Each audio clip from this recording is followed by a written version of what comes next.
Nageenyi Waaqayyo hunduma keessaniif iyyuu iddoo isin jirtanitti isiniif haa baay'atu.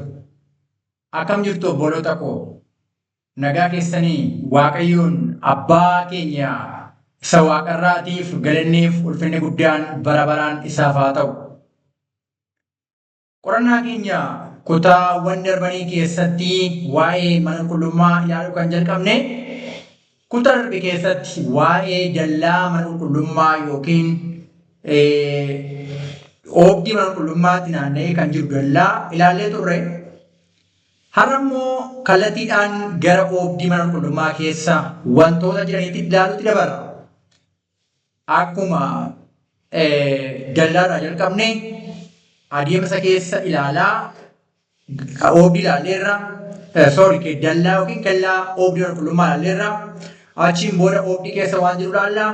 Sana booda gara mana qulqullummaatti dabarra jechuudha. Kanaaf waa'ee wantoota gara oobdii mana qulqullummaa keessatti argamanii ilaaluutti utuu hin darbin fuula Waaqaa duratti kadhataan dhiyaannee jalqabnaa hin kadhanna. Waaqa isa jiraattu qulqulluu Abbaa keenya gaarummaa kee gargaarsaaf jaalala kunuunsa si biraa nuuf ta'e hundumaatiif si galateeffanna. Maqaa Gooftaa Yesuus Kiristoos ilma keetiin galanni ulfinni guddaan bara baraan siif haa ta'u. Qulqulluu keenya nu cubbamoota, wallaalotaa fi warra dadhabboota ta'anidha. Ofii makee dhiiga ilma kee Yesuus Kiristoos akka nu qulleessitu, akka nu jijjiirtu, akka nu haaressitu. Abbaa waa'ee dhugaa mana qulqullummaa yommuu barannu fayyinni achi keessaan mul'ate karaa ilma kee Yesuus Kiristoos mul'ate nuufillee jireenya keenya jijjiiree nullee dhugaa kana hubannee dhangala'uu dhiiga ilma kee Yesuus Kiristoos jireenya bara baraa akka nuuf kennu amanannee akka ilmi kee itti jiraannee jireenya ati nuuf qopheessitee jirtutti akka galluuf maqaa Yesuus ilma keef jedhii hafuura kee ati nuuf kenne. Yeroo keenyaaf hundumaatti ulfaadhu waan hundumaattu Abbaa ulfinni kee jireenya keenya irratti haa raawwatu. Jaalalli kee nuuf haa ta'u maqaa Yesuus ilma keef jedhii Abbaa. Ameen. Tole galanni Waaqayyoof haa ta'u bara baraan. Maqaa Waaqayyoo ulfaata. Akkuma amma jedhe amma yeroo kana immoo wanti waliin ilaaluu itti fufnu oobdii mana qulqullummaa keessatti wantoota argaman. Ilaalaa godoo qulqullaa yookiin mana qulqullummaa keessatti miti. Mana qulqullummaa irratti. Manni qulqullummaa kutaa lama qaba yookiin godoo qulqullaan kutaa lama qaba. Inni lafarraas lama qaba. Inni samiirraas lama qaba. Kutaa mana qulqullummaa lamaaniin alatti kan argamu oobdiidha. Oobdiidha. Iddoo sana keessatti wantoota argaman ilaalla. Oobdii mana qulqullummaa keessatti wantoonni argaman waan lamadha. Waan lamadha. Inni tokkoffaanii fi inni jalqabaa iddoo aarsaa qalma gubamu. Innis seera boqonnaa 27 lakkoofsa 1-8 fi seera boqonnaa 30 lakkoofsa 1-7 irratti arganna. Jalqabumaan namni jalqaba karaa balbala dallaa mana qulqullummaa sanaa isa karaa bahaa biiftuu erga ol galeen booda balbalichi tokko qofa jenneerra. Kutaa darbe keessatti akkuma ilaalle balballi ittiin gara mana qulqullummaatti seenan tokko qofa. Innis Gooftaa keenya Yesuus Kiristoosiin bakka bu'a jennee turre. Balbala sanaan akka ol galameen wanti jalqabaa arganii fi hojiin jalqaba irratti hojjetamu iddoo aarsaa qalma gubamuudha. Iddoo aarsaa qalma gubamuudha. Iddoon aarsaa qalma gubamu kuni iddoo itti cubbuutti firdiin kennamuudha. Iddoo cubbuutti firdiin itti kennamuudha. Iddoo aarsaan itti godhamuudha jechuudha. Iddoon aarsaa qalma gubamu kuni dheerinni isaa 5 lafarra jechuudha. Dheerinni isaa 5. Bal'inni isaa 5. Irraan oleen isaa 3. Gara arfanuun immoo walqixxee kan ta'ee fi muka laaftoorraa kan tolfamedha. Ilaalaa waan kana. Dheerinni isaa 5. Bal'inni isaa 5. Irraan oleen isaa achi ol jechuudha. 3. akkuma fakkiirratti agartan. Tole seera boqonnaa 27 lakkoofsa tokkorraa yeroo dubbifnu macaafa qulqulluun akkas jedha waan amma jedhe kana. Iddoo aarsaa dheerinni isaa 5,000 bal'inni isaa 5,000 irraamoleen isaa 3,000 gara arfanuun walqixxee ta'e muka laaftoo irraa ijaarii jedha. Maalirraa ijaarame yookiin maalirraa hojjetame? Iddoon aarsaa qalma gubamu kuni muka laaftoo irraa hojjetame. Muka laaftoo irraa iddoon aarsaa qalma gubamu kun irraamoleen isaa 3,000 dheerinni isaa 5,000 bal'inni isaa 5,000. Iskuweerii jechaadha. Iskuweeriidha. Wanti takka hundumaayyuu. Achi ol dheerinni isaa garuu 3,000. Muka laaftoo irraa ijaarame. Tole muka laaftoo yommuu ilaallu muki laaftoon yeroo sabni Israa'el lafa onaa keessa turan iddoon sun lafa onaadhaa, iddoo gammoojjiidhaa.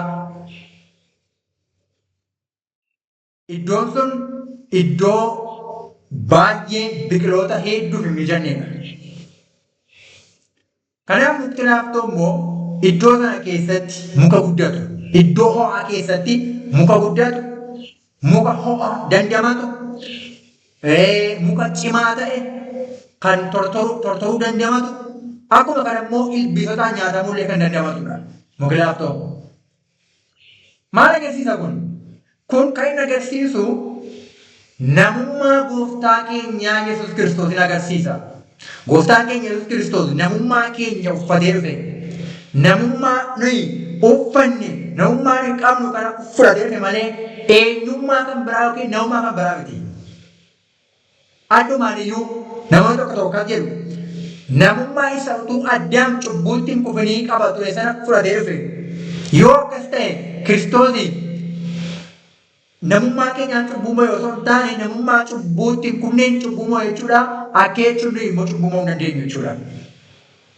Kanaaf Kiristoos fooma keenya namummaa keenya uffatee namummaa sana maal godhe?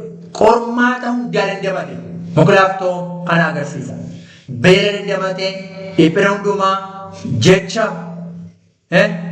qormaata seexanaa karaa hundumaayyuu waan itti dhufe maal godhe? Obsaan danda'e. Macaafa qulqulluu karaa hundumaa dandamate argina. Namummaa Kiristoosiin bakka bu'a muki laaftoon. Ibroota boqonnaa 2 lakkoofsa 14 yeroo dubbifnu akkeedha. Ijoollonni kun fooniif dhiigaa akkuma ta'an inni obboloota koo jedhee isaan waamu kunis akkuma isaanii ta'e. Du'a isaatiin seexana isa humna du'aa qabu balleessuudhaaf nama ta'e jira. Galanni Waaqayyoof haa ta'u. Du'a isaatiin seexana isa humna du'aa qabu balleessuudhaaf akkuma isaanii ta'e jira. Akkuma isaanii ta'e jira. Akkuma isaan fooniif dhiiga ta'an innillee akkuma kana ta'e nama ta'e jechuudha. Kiristoos namummaa keenya uffate. Jireenyi ilma Waaqayyoo namummaa keenya wajjin wal makee. Kun gad of deebisuu isa guddaadha. Sadarkaa nama cubbamaatti gad of deebisa. Ergamootaan gadi iyyuu ta'e jedhamti macaafa qulqulluun. Ergamootaan gadi jechuun ergamoonni uumama isaan gadi ta'e. Akkasitti cubbumaati.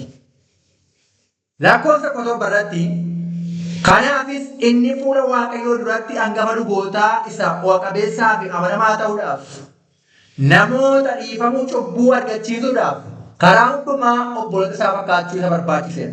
Karaa tokko lama qofa miti. Karaa hundumaa obboloota isaa fakkaachuu isa barbaachise. Maal ta'uudhaaf? Hangafa lubootaa isa bu'a qabeessaa fi amanamaa ta'uudhaaf. Namoota dhiifamuu cubbuu argachiisuudhaaf karaa hundumaa obboloota isaa fakkaachuu barbaachise. Lakkoofsa 18 irratti inni waan ofii isaatiin dhiphatee qoramee adii keessatti warra qoramni itti dhufu gargaaruu hin danda'a. Galanni Waaqayyoof haa ta'u. Waan ofii isaatiin dhiphatee qoramee adii hunda keessatti warra qoramni itti dhufu gargaaruu ni danda'a.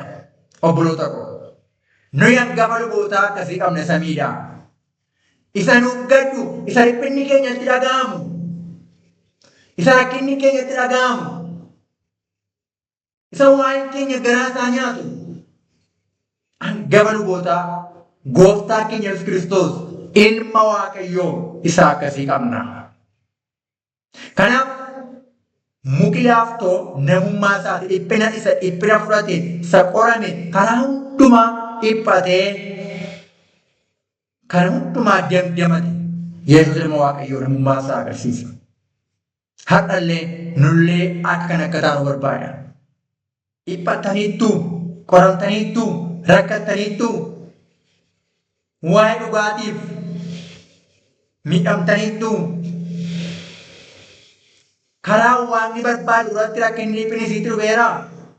Yesuus ilmi Waaqayyoo isin dursee miidhameera. Isin gargaaruuf, isin jabeessuuf immoo qophaadha. Kanaaf gaafa dhiphattan, gaafa rakkattan abdiin kutinaa. Kiristoos isinii wajjin jira. Galanni isaaf haa ta'u. Roomee 8:3 irratti ta'eera.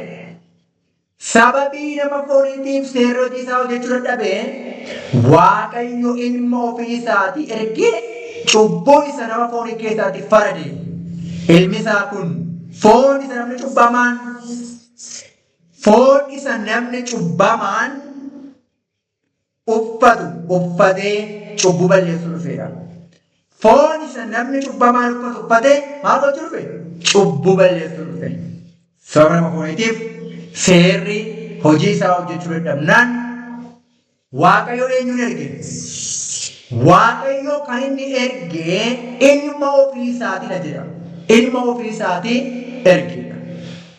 Ilma ofii isaatii erge ilmi isaa kun immoo foon isa namni cubbamaan uffatee cubbuu balleessuu dhufe.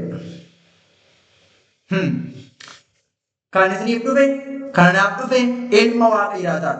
Waaqa isa ilma qabutu ilma isaa erge malee, dhuguma ilma qabaa ilma isaa erge malee, marii garee wayii keessaa qaamni tokko fedha isaatiin dhufe miti. Kanaaf ilmi isaa kun immoo foon isa namni cubbamaan uffatee cubbuu balleessuu dhufe. Foon keenya uffate malee waan biraa miti. Uumama kan biraa miti. Filiphisiin 2:7. Inni ulfina sana gadhiisee akka waan tokkotti hin galle of godhe. Bifa garbummaa hin fudhate. Fakkaatti namummaatiin dhalate. Waantumaanis nama ta'e argameedha. Waantumaanis nama ta'e argame. Inni gara deebisee amma du'aatti hamma fannifamee duutti iyyuu abboomamaa ta'edha. Kanaaf muki laaftoo sun Yesuus Kiristoos ilma Waaqayyoo agarsiisa. Ibroota 15 immoo keedha. Cubbuutu irraa dhabame malee hangafa lubootaa isa karaa hundumaan akka keenya qorame qabna. Isa dadhabbiin keenya garaa isaa hin rukunne garuu hin qabnudha. Cubbuutu irraa dhabame malee akkuma keenya karaa hundaa qorameedha. Akkuma keenya qorameedha. Kanaaf sababa akkuma keenya qorameef immoo waan keenya, dadhabbiin keenya, qormaanni keenya garaa isaa isa rukuta. Waan tokko nan dadhabe jennee jireenya hafuuraa keessatti kun natti cima hin danda'u jennee akka abdiin kunne. Kiristoos waan sana argeera. Dadhabbiin keenya garaa isaa rukuta. Itti dhaga'ama. Isin gargaara, isin jabeessaa gara isaa ilaala. Barnoota guddaadha. Egaa wanti namummaa Kiristoosin agarsiisu kamiyyuu mana qulqullummaa keessatti laaftoo irraa hojjetame. Muka laaftoo irraa hojjetame. Fakkeenyaaf boodana yeroo turuuf nu ilaalaa deemna waan ta'eef mana qulqullummaa keessatti bidiruu kakuu yoo fudhattan kutaa qulqullootaa keessatti bidiruu kakuu yoo fudhattan gabatee buddeen aaltaa yoo fudhattan iddoo aarsaa ixaanaa yoo fudhattan kunneen hundinuu iddoon aarsaa kan magaabamu akka malaalaa jirru toggeewwan mana qulqullummaa kunneen hundinuu muka laaftoo irraa hojjetaman. Muka laaftoo irraa maal ta'anii hojjetaman. Tole. Kuni obboloota koo iddoon aarsaa qalma gubamu karaa hundumaa wal qixa yookiin iskweeriidha. Iskweeriidha. Akkuma jennu. Wal qixa jechuudha. Karaa hundumaa wal qixa. Kun maal agarsiisa? Aarsaan Yesuus Kiristoos biyya lafaa kallattii hundumaatiif walqixa ta'uu isaati, guutuu ta'uu isaati. Nama hundumaatiif guutuu. Perfect nama hundaaf. Ol dheerinni isaa immoo meeqa? Dhundhuma sadii.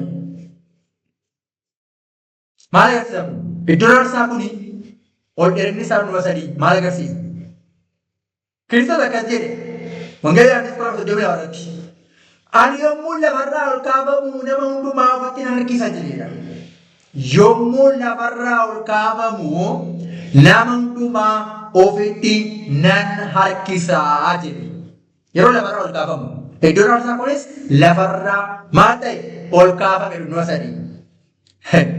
Kanas du'a akkamii duudhaaf akka ture tuquuf jedheedha. Du'a akkamii du'uuf akka ture tuquuf jedheedha. Kanaaf lafarraa yeroon ol kaafamu nama hundumaa ofitti nan harkisa. Akkuma iddoon aarsaa tuni lafarraa ol kaafame dhundhuma sadii ol kaafame Kiristoos illee yeroo fannifame maal ta'e lafarraa ol kaafame fannifame. Dhundhuma meeqa immoo dhundhuma sadii lafarraa ol kaafame iddoon aarsaa. Tole. Torba Qorontos boqonnaa 15:8 hundumaa irra caalaa waan ofii kootii fudhadhee isitti dabarsee kenneera. Innis caaffaan qulqullaa'oon akka jedhanitti Kiristoos cubbuu keenyaaf du'eera.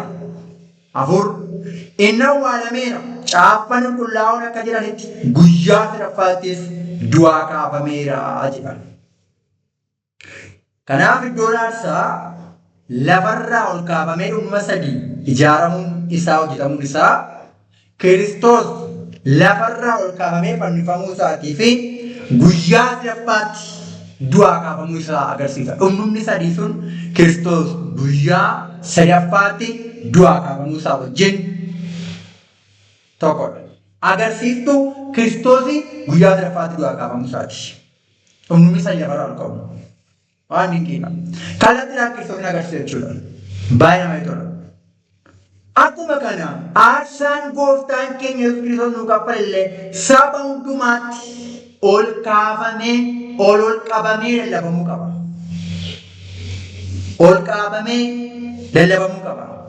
Tokkoffaa Qorontos boqonnaa 1:8 ta'eera. Nuyi garuu Kiristoos isa fannifamee lallabna. Kun immoo warra Yihuudootaatti gufuudha. Warra Yihuudoota hin ta'initti immoo gowwummaadha jedha. Eenyu lallabnadha? Kiristoos isa fannifame. Eenyu ni fannifame? Yesuus Kiristoos ilma Waaqa jiraataadha. Isa lallabna. Warra Yihuudootaatti gufuudha. Warra Yihuudoota hin ta'initti gowwummaadha jedha. Tole iddoon aarsaa kun goleen isaa gaanfota qaba. Seera boqonnaa 27 ta'eera. Golee iddoo aarsaa kanatti gaanfota baasi. Gaanfota kana dhaqnuma iddoo aarsaa kana irraa itti baasi. Silla boora jechuun tuffisi. Gaanfi maal agarsiisa? Gaanfi humnaaf jabina. Humnaaf fayyina agarsiisa. Faarsaa boqonnaa 8 ta'eera. Waaqayyo kattaa koo masaraa koo oolchaa kootis. Waaqayyo koo da'oo dhagaa isan koolutti galuudha. Gaachana koo isa akka gaanfaa fayyina koo faccisu. Iddoo dhokannaa koo isa ol jedhaadhas jedhe. Isa akka gaanfaa fayyina koo faccisu. Kanaaf gaanfi cimina fayyina agarsiisa jechuudha. Kunis aarsaan gooftaan keenya Yesuus Kiristoos nuuf kaffale dhala namaatiif humna guddaa qabaachuu isaati. Aarsaan Kiristoos humna guddaa qaba.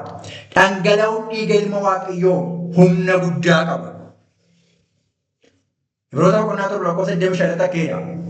Kanarraa kan ka'es inni yeroo hundumaa isaaniif kadhachuudhaaf waan jiraatuuf warra karaa isaa gara Waaqayyootti dhiyaatan hamma dhumaatti fayyisuu hin danda'adha. Sababa aarsaan Kiristoos ilma Waaqayyoo humna guddaa qabuuf warra karaa isaa gara Waaqayyootti dhiyaatan hamma dhumaatti fayyisuu hin danda'a. Humna guddaa akkasii qaba. Egaa obboloota koo iddoo aarsaa kanatti sibiila boora jiitu uffifame. Sibiilli boorajjiin akkuma kutaa argiteetti ilaalle Kiristoos nuuf jedhee firdii baachuu isaa, firdii fudhachuu isaati. Firdii jala galfamuu isaati. Laallee ture darbe. Museen sibiila boorajjiirraa yookiin sibiila diimaarraa bofa hojjetee mukarratti rarraasee warri gara saalaan akkuma fayyan ilmi namaa akkasuma ol fuudhamuu hin ta'a jedhe Kiristoos. Sababa cubbuu keenyaatiif firdiin isarratti kaa'amudha. Isarra kaa'amudha. Miidhuu aarsaa kanaa, miidhuu aarsaa qalma gubamu kun, miidhuu aarsaa qalma gubamu kuni hundi isaayyuu caabiin itti daaraan maaran, wanti ittiin daaraaran, waciitiin ittiin aarsaa dhiyeessan, fileewwan foonii, baattuun irratti ibidda bobeessan, ittisnii fi amartiin iddoo aarsaa kanaa hundinuu sibiila boorajjiirraa tolfame. Ittisni iddoo aarsaa kana jalaan kaa'ama. Kun hundinuu maal irraa hojjetame? Sibiila boorajjiirraa. Mi'i isaa hundinuu seera boqonnaa 27 lakkoofsa 3 hanga 5 ilaaluu dandeessu. Iddoon aarsaa kun danqaraatiin baasan qaba. Danqaraan isaallee muka laaftoo irraa tolfame sibiilli boorajjiin itti uwwifame. Seera boqonnaa 27 lakkoofsa 6 hanga 7 ilaaluu dandeessu. Kanaaf wanti oobdii qulqullumaa keessatti, oobdii mana qulqullummaa keessatti argamu yookiin oobdii gola qulqullaa keessatti argamu sibiilli boorajjii kan itti uwwifamee fi sibiila boorajjiirraa kan hojjetame. Inni jalqaba maal jennee iddoo aarsaa qalma gubamuuti. Iddoo aarsaa qalma gubamuuti. Kun maal akka agarsiisu wal bira qabnee boodarra ilaalla waan ta'eef amma iddoo aarsaa irratti maaltu akka godhamu, maaltu irratti hojjetamu, eenyu irratti hojjeta kana waan jedhu boodarra ilaalla. Mi'oota, wantoota oobdii fi mana qulqullummaa keessatti argaman ilaallee jenneen booda tajaajila isaa boodarra itti dhufna waan ta'eef. Inni itti aanu inni lammaffaan oobdii qulqulluu, oobdii mana qulqullummaa keessatti argamu waciitii dhiqataadha. Inni tokko iddoo aarsaa qalma gubamuudha. Inni lammaffaa waciitii dhiqataa kan keessatti dhiqatanidha. Harkaan miidha. Seera boqonnaa 30 lakkoofsa 17 hanga 21 keessatti agarra. Waciitiin dhiqataa sibiila boorajjiirraa tolfamee iddoo aarsaa fi godoo qulqullaa'aa gidduu kaa'ama. Ilaalaa. Iddoo aarsaa fi godoo qulqullaa'aa gidduu maaltu kaa'ama? Sibiila boorajjiirraa hojjetamee waciitii dhiqataatu kaa'ama. Waciitiin dhiqataa kun sibiila boorajjiirraa hojjetama. Seera boqonnaa 30 lakkoofsa 18 takkeera. Sibiila waciitii dhiqannaa sibiila boorajjiirraa jalitii isaa sibiila boorajjiirraa tolchi dunkaanatti wal ga'anii fi iddoo aarsaa gidduu dhaabi bishaan itti naqii jedha. Waciitii dhiqannaa sibiila boorajjiirraa maal godhi? Tolchi. Jalitii isaa sibiila boorajjiirraa tolchi bishaan itti naqee maal gidduu kaa'i? Godoo qulqullummaa sanaa fi yookiin godoo itti wal ga'an sanaa fi dunkaanatti wal ga'anii fi iddoo aarsaa sana gidduu maal godhi? Kaayyee. Bishaan itti nam'ee. Bishaan waciitii dhiqataa sana keessa jiruun Aroonii fi ilmaan isaa yeroo godoo qulqullaa'aatti seenan yookiin yeroo tajaajilaaf gara iddoo aarsaa dhaqanii akka hin duunetti dhiqatu. Akka hin duunetti dhiqatu. Akka hin duunetti dhiqatu. Kunis maaliin hiika mataa isaa qaba. Tajaajila mana qulqullummaa keessatti boodarra ilaalleera waan ta'eef yeroo isaa bal'inni ilaalla. Garuu cubbuutti erga faradameen booda amma namni fuula Waaqayyoon gidduutti mana qulqullummaa seenu jechuun argama Waaqayyoon dura seenu jechuudha. Argama Waaqayyoon dura seenu jechuudha. Erga cubbuutti faradameen booda mana qulqullummaa keessatti seenuudhaaf Waaqayyoon duratti dhiyaachuudhaaf argamuudhaaf xuraa'ummaa hundumaatti waan hundumaatti maal ta'u? Qulqullaa'uudha. Qulqullaa'uudha. Akkuma isaan harka isaanii miilla isaanii dhiqatanii Aroonii fi ilmaan isaa mana qulqullummaatti ol galan. Qulqullummaa adeemsa qulqullummaa ittiin jalqabamuu dhabu. Wangeela Yohaannis 17 irratti akkeedha. dubbiin kee dhugaadhaan dhugichaan isaan qulqulleessi. Namni erga cubbutti faradameen cubbuun isaa dhibameen booda dubbii waaqayyootiin qulqullaa'uu qaba. Dubbiin kee dhugaadhaan dhugichaan isaan maal godhi qulqulleessi. Wangeela Yohaannis 15:8 maal Kiristoos? Isin ammumayyuu dubbii asii dubbadhe maal taataniitu qulqulleeffamtaniitu jedhe. Kanaaf dubbii waaqayyootiin hafuura waaqaatiin qulqullaa'uu qaba. Tole Roomee 15:16 ta'eera. Ani warra saba waaqayyoo hin ta'iniif hojjetaa Kiristoos Yesuus ta'ee wangeela waaqayyoof akka lubaatti hojjechuudhaaf ayyaana argadheera. Akkasittis warri saba waaqayyoo hin ta'in hafuura qulqulluudhaan addaan baafamanii saantifaayididha. Ingiliffaan akka aarsaatti waaqayyoo irratti akka fudhatamanii fi isaanii nan hojjedha. Hafuura qulqulluudhaan qulqullaa'anii akeechuun dubbii waaqayyootiin qulqullaa'anii jechuudha. Dubbiin isaa jireenya hafuura waan ta'eef. Lammaffaa Tasalonqee 2:4 ta'eera. Obboloota warra gooftaadhaaf jaalatamtanii hafuuraan qulqulleeffamuudhaan dhugichaattis amanuudhaan akka fayyitaniif waaqayyo warra jalqabaa godhee waan isin fo'ateef nuyi waa'ee keessaniif yeroo hundumaa waaqayyoon galateeffachuun nuuf hin taane. Hafuuraan qulqulleeffamuudhaan jedha hafuura waaqayyootiin. Tokkoffaa Qorontos 6:1 ta'eera. Isin keessaa kaan warra akkasii turan garuu maqaa gooftaa Yesuus Kiristoosiin hafuura waaqayyo keenyaatiinis cubbuutti hiiqattaniittu. Warra waaqayyo qulqullaa'an taataniittu. Waaqayyo durattis qajeelota taataniittu. Maqaa gooftaa Yesuus Kiristoosiin hafuura waaqayyo keenyaatiinis cubbuutti hiiqattaniittu. Tole Tofaa Phexros 1 ta'eera. Isin akka akeeka waaqayyo abbaatti Yesuus Kiristoosiif abboomamuuf dhiiga isaatiinis qulqulleeffamuuf hafuura qulqulluudhaan qulqulleeffamtanii fo'amtaniitu jedha. Kanaaf namni gaafa dubbii waaqayyoo amanee tajaajila qulqullummaa keessatti bal'inaa ta'uu dha. Gaafa namni dubbii waaqayyootti amanee aarsaa Yesuus Kiristoosiin amanatee jedhu waaqayyo dubbii isaatiin hafuura isaatiin isa qulqulleessa. Isa qulqulleessa. Hafuura waaqayyootiin qulqullaa'u jechuun dubbii isaa amananii hafuura isaa fudhachuu jechuudha. Efesoon 1:13 ta'eera. Isinis immoo ergaa dhugaa wangeela mana keessanii karaa isaa dhageessan.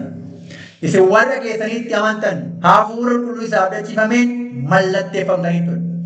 Warri dhageessanii itti amantan maal ta'aniitu? Hafuura qulqulluu isaa abdachiifameen mallatteeffamtanii ture. Kanaaf gaafa dubbii waaqayyoo amannee fudhannee dhugaa jennee gaafa amanneeffanne. Isa fakkeessa miti. Akka jechuu barbaade kana jechuun sana miti. Yeeyyee dhugaadha. Waaqayyo waan matiidha jennee gaafa amannee fudhannee hafuura isaatiin waaqayyo mallatteessa. Galaatiyaan 1:9 ta'eera. Waan seerri isinirraa barbaadu gochuudhaan moo yookiin wangeela keessanitti amanuudhaan hafuura qulqulluu fudhattan kan waa'ee isinirraa baruun barbaada. 5 isa seerri isinirraa barbaadu waan hojjettan immoo yookiis wangeela dhageessanii waan itti amantaniif waaqayyo hafuura isaa isiniif kennee hojii aangoos isin keessatti hojjetadha. Kanaaf gaafa itti amantan hafuura ofii isaa isiniif kenneedha. Waaqayyo hafuura isaa isiniif kennee hojii aangoos keessatti hojjetadha. Gaafa amannu waaqayyo hafuura isaa nuuf kenna. Kanaaf gaafa cubbuutti faradamee gaafa dhiifamni nuuf godhame waaqayyo hafuura isaatiin nu qulleessa. Yoo hafuura isaatiin qulloofne qofa yoo hafuura isaa kana mallattoofne qofatu mana qulqullummaa seenuu dandeenya. Argama waaqayyoo dura seenuu dandeenya. Efesoon 5:16 ta'eera. Waldaan kiristaanaa waaqayyoo biratti fudhatamtuu akka taatutti Kiristoos karaa dubbii isaatiin bishaan inni fuudhaa ishee qulleessa. Karaa dubbii isaatiin hin qulleessa. Mallattoon xuraa'ummaa duraatti qulqullaa'anii jireenya haaraa jalqabu immoo maaliin mul'ata? Cuuphaadhaan mul'ata. Kanaaf cuuphaa wajjin illee wal qabata. Kanaaf obboloota koo Fakkeenyaaf hojii akka kitaaba kana deebiin lakkoofsa 16 takkeedha. Ammas maaliif lafa rakkiftare? Ka'ii maqaa gooftaa waammadhuu cuuphame. Cubbuu kees ofirraa dhaqsiisi anaan jedheedha. Kanaaf namni in amana aarsaa Kiristoos isa isaaf kafalametti in amana booda bal'aa jiru danda'amu. In amana gaafa amanu immoo in cuuphama. Gaafa amanu dubbii waaqayyoo amalee waan fudhateef waaqayyoo fudhataatiin nama sana qulleessa. Namni in cuuphama ammallee erga cuuphame du'ee du'a Kiristoositti erga awwaalamee kaa'een booda hafuuraan ammallee safara malee guutamuu qaba. Dubbii waaqaadhaan qullaa'uu qaba. Jireenya duraatti du'ee ka'ee jireenya haaraa shaakaluu qaba. Hafuura waaqaatiin yeroo hunda guutamuu qaba jechuudha. Kana booda maaltu dhufaa? Jireenya mana qulqullummaa keessa seenuutti dhufa jechuudha. Sun maal akka ta'e tajaajila mana qulqullummaa keessatti in ilaalla fuulduratti. Haala garuu wanti in ilaalle obboloota koo. Oobdii mana qulqullummaa keessatti waan inni argaman waa lama. Tokko iddoo aarsaa qalma gubamu. Inni lammaffaan waciitii dhiqataadha. Iddoo aarsaa qalma gubamu irraa akka tolfame waciitii dhiqataa waa irraa akka tolfame. Kana ilaalleerra. Wantoota achi keessatti hojjetamaniif bara keenyaa wajjin wal qabatan fuulduratti tajaajila mana qulqullummaa keessatti addumaan iyyuu erga tola amantii wajjin wal qabsiifne ilaalla. Dubbii har'a keenya keessatti dhoksaa isaa mallee hubanne jireenya barbaadee gubboon waaqayyo dubbii dhageenya nuuf haa eebbisu guddaa eebbifamaa jechaa kana gabaabaa godhanii walitti qabna hin kadhanna. Samii qulqullaa'aa isa jiraattu waaqayyo abboota keenyaa waaqa dhugaa waaqa tokkicha isa taate ilma kee tokkicha Yesuus Kiristoosiin nuuf aarsaa kan goote karaa ilma kee Yesuusiinis gara kee dhufuudhaaf ija jabina arganne si galateeffannaa maqaa ilma kee Yesuusiin galannee ulfinne guddaa siif haa ta'u. Ammallee cubbuu keenya hundaa nuuf dhiisi si wajjin akka walii gallu siif akka adda baanuuf hafuura keetiin ati nu guuti. Yeroo keenyaaf hundumaa ulfaadhu wantumaattuu fedha kee jaalala kee nuuf raawwadhu abbaa. Maqaa ilma kee Yesuusiif jedhii ameen.